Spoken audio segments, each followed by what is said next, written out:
Bonsoir messieurs, dames, bienvenue dans ce journal. Bonne rupture de jeûne en ce 27e jour du mois béni de Ramadan. Un mois qui d'ailleurs tire à sa fin et comme cela est recommandé dans la religion musulmane, la fin du jeûne de Ramadan est donc sanctionnée par le prélèvement de la zakat al-fitr. Alors, comment prélever la zakat al-fitr et quelles sont les céréales recommandées pour cette zakat? Élément de réponse dans ce reportage signé Suleiman Ousmane et Rabiou Labo. L'Eid el-Fitr marque ainsi la fin du mois béni du Ramadan. À cette occasion, chaque musulman doit s'acquitter d'un impôt, la zakat el-Fitr, destinée aux nécessités. La zakat el-Fitr est le moyen pour le musulman jeûneur de se purifier des péchés et des abus passés. Zakat el-Fitr, comme son nom l'indique, est donc cette aumône qui est prélevée à la fin du mois de Ramadan, qui est prélevée dans la nourriture ou les aliments les plus consommés d'une localité. Normal, elle est une obligation pour tout musulman, homme, femme, petit, grand, libre, esclave, une obligation. Chacun doit le lever et tu dois le lever sur tout celui qui est sur ta charge.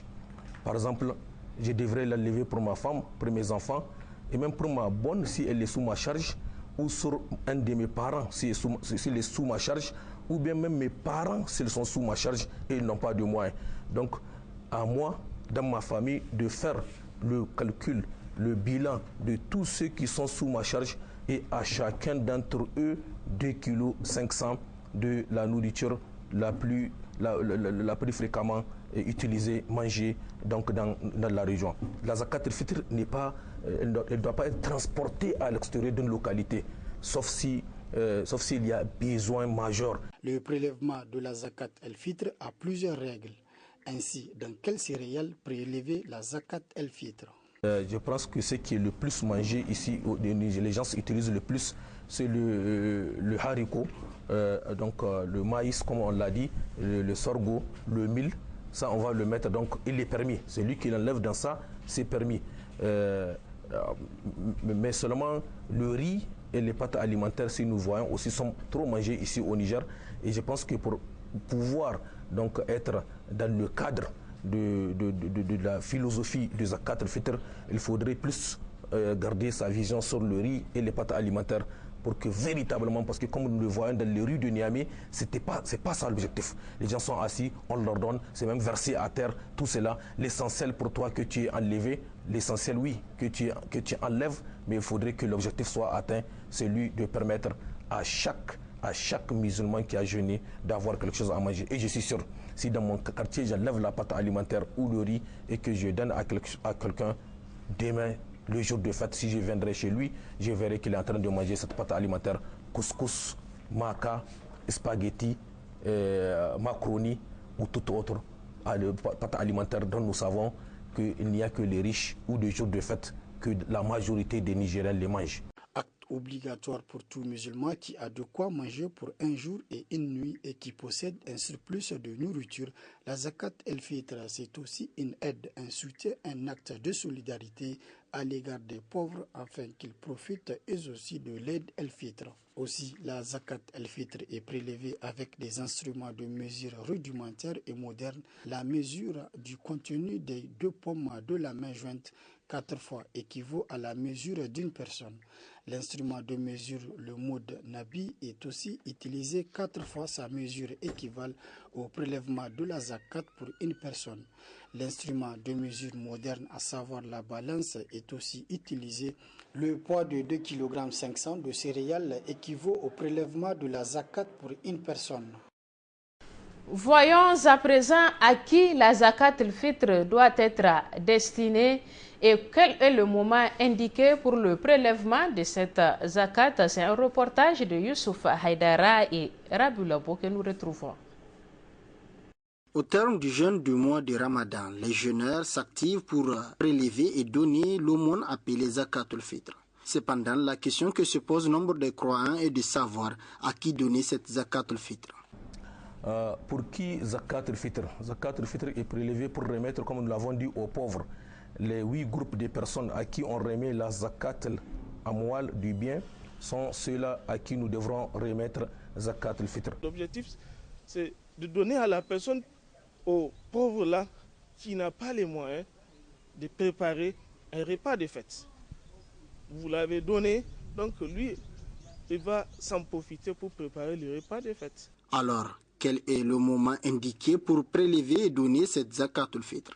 Et son temps aussi voulu est 1 ou 2 jours avant la fête. Donc, il est préférable de la prélever la nuit de la vision du croissant lunaire du mois de Shawwal jusqu'à la pré-fête de Eid. Mais il est aussi donc recommandé, permis de la prélever 1 ou 2 jours avant. La zakat al-fitr est une dévotion qui permet la validation du jeûne du mois de Ramadan par Allah subhanahu wa ta'ala. Elle est aussi un acte de partage et d'entraide entre les membres de la communauté islamique.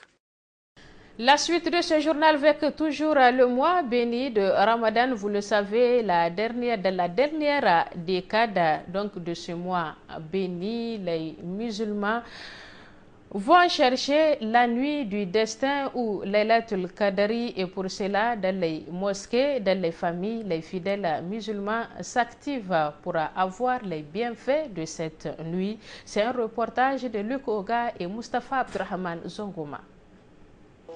Très peu d'heures de sommeil pour les fidèles musulmans les plus entreprenants durant ces 10 derniers jours du mois béni de Ramadan, à la recherche des bienfaits et mérites spécifiques à ce mois d'abstinence et de dévotion à Allah.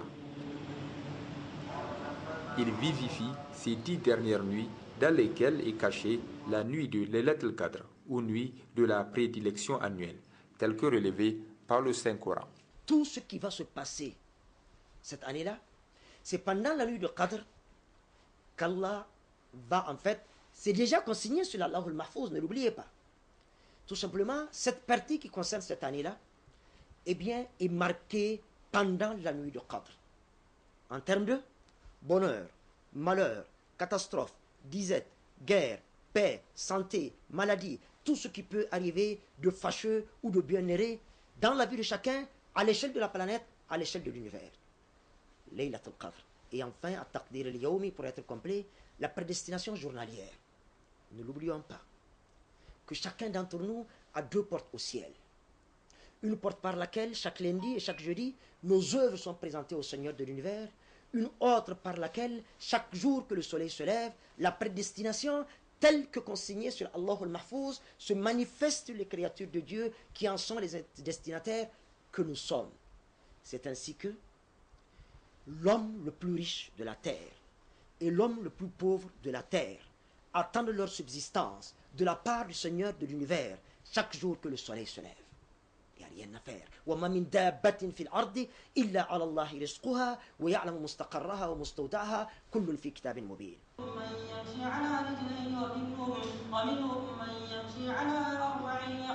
Prière surrogatoire ou Qiyamul Layli effectuée tout au long de la nuit d'1 heure du matin à 3 heures ou 3h30, c'est selon les mosquées. À travers les rakats exécutés, le Saint-Coran est lu dans son intégralité durant ces 10 dernières nuits. C'est à cause de ça que nous, on vient ici, on veille jusqu'au lendemain, et puis on veut qu'en tout cas vraiment Allah nous pardonne nos péchés. Laylatul Qadr est recherché de manière générale dans ces 10 dernières nuits, mais le prophète Mohammed, paix et salut de Dieu sur lui, a donné des indications supplémentaires. Il est question pour nous de rechercher Laylatul Qadr, pas seulement dans les nuits impaires de la dernière décade du mois béni de Ramadan, et bien consacrer 10 nuits à Allah subhanahu wa ta'ala, dans 365 jours de l'année, quand on sait la récompense qui nous attend, à moins d'être habité par les démons, même si les démons sont attachés pendant ce mois béni de Ramadan, Laylatul Qadr, le Messager d'Allah sallallahu alayhi wa sallam dit que, parmi ces signes, la journée déjà, eh bien le soleil ne darde pas avec ses rayons directement, c'est un peu comme si la lune était apparue en plein jour, la nuit de Badr. Le soleil ce jour-là est atténué. Les rayons du soleil sont atténués. La chaleur est atténuée. L'atmosphère, par la grâce d'Allah, est douce. La nuit, même chose, elle est calme. Quoi de plus normal? Salamun hiya hatta matla al-fajr, dit le Coran. La nuit est paix jusqu'au lever de l'aurore. Ce jour-là, dit le Messager d'Allah sallallahu alayhi wa sallam, il y aura plus dense sur la terre que les grains de sable de la terre. Et pour Allah, rien n'est mystère. Ils font un pont dans tous les cercles de zikr, dans toutes les mosquées, entre la terre et le 7e ciel. Que nous soyons de celle-là et de ceux-là qui auront à rencontrer Laylatul Qadr. La nuit de Laylatul Qadr est l'équivalent en termes d'actes d'adoration pour Allah, pour celui qui bénéficie de sa grâce à 83 ans et 4 mois. La recherche de la nuit de la destinée annonce également la fin du mois de jeûne de Ramadan qui doit être sanctionné par le prélèvement de la Zakat el-Fitr et la célébration de la fête le lendemain de l'apparition du croissant lunaire. Dans les radios et télévisions de la place, un concours de mémorisation et de lecture du Saint-Coran ou Musabaka est organisé chaque mois de Ramadan. À la radio et télévision Canal 3, l'on est à la fin de ce concours et la remise des prix aux lauréats a eu lieu hier soir devant nos reporters Kassassi Ibrahim et Rabiou Labo. La 9e édition de lecture et de mémorisation du Saint-Coran ou Musabaka organisée par le groupe de presse Canal 3 Niger a été sanctionnée par une cérémonie de remise de prix. Un jury composé de 3 membres pour cette 9e édition a tenu à expliquer les différents critères sur lesquels les participants ont été évalués. Ainsi, 9 participants divisés en 3 catégories ont été primés. Pour la première catégorie, celle qui consiste à une lecture du Coran entier ou Kamil, les 3 premiers ont reçu des prix et divers cadeaux. Le Coran entier. Il s'agit de Zenabou Mahamadou Saminou avec 96 points. On va voir quoi est constitué le lot de Zenabou. Il est composé d'une parcelle de 400 mètres carrés au Bama Plateau, d'une pièce de 3 pagnes, d'un voile, de 10 Corans, d'un casier de jus, d'un chapelet, d'un t-shirt Si Africa, d'un djabba, d'un foulard et d'un décodeur Si Africa avec 1 an d'abonnement.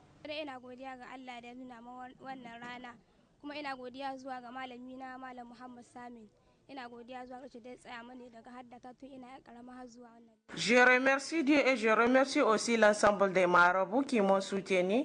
La Musabaka est très dure, mais nous ne pouvons que remercier Dieu qui nous a récompensés par notre effort. Je lance un appel à mes chers frères et sœurs de multiplier la lecture du Saint-Coran fortement récompensé par Allah subhanahu wa ta'ala.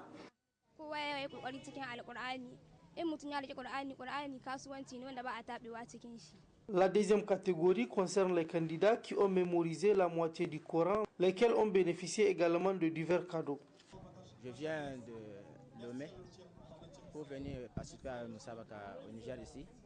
Franchement parlant, le Musabaka s'est bien passé, exactement comme l'on le désire, puisque les membres du jury ont vraiment été justes et corrects. Je remercie précisément mes ustas qui m'ont aidé à accéder à ce niveau. Il faut noter que les 3 premiers de la 3e catégorie, concernant le quart du Coran, ont également reçu à leur tour divers cadeaux. À l'occasion de cette 9e édition, les membres du jury demandent à la population de s'investir davantage dans la réalisation du Musabaka. Et messieurs, dames, c'est la fin de ce journal. Merci à vous de l'avoir suivi. Excellente prière de Traoui à toutes et à tous et bonne fête de l'Aïd el-Fitr d'ici là. Et je vous retrouve, Inch'Allah, le jeudi prochain pour d'autres nouvelles, mais surtout pour la une des journaux avec Ibrahim Yero. D'ici là, que la paix d'Allah soit avec vous.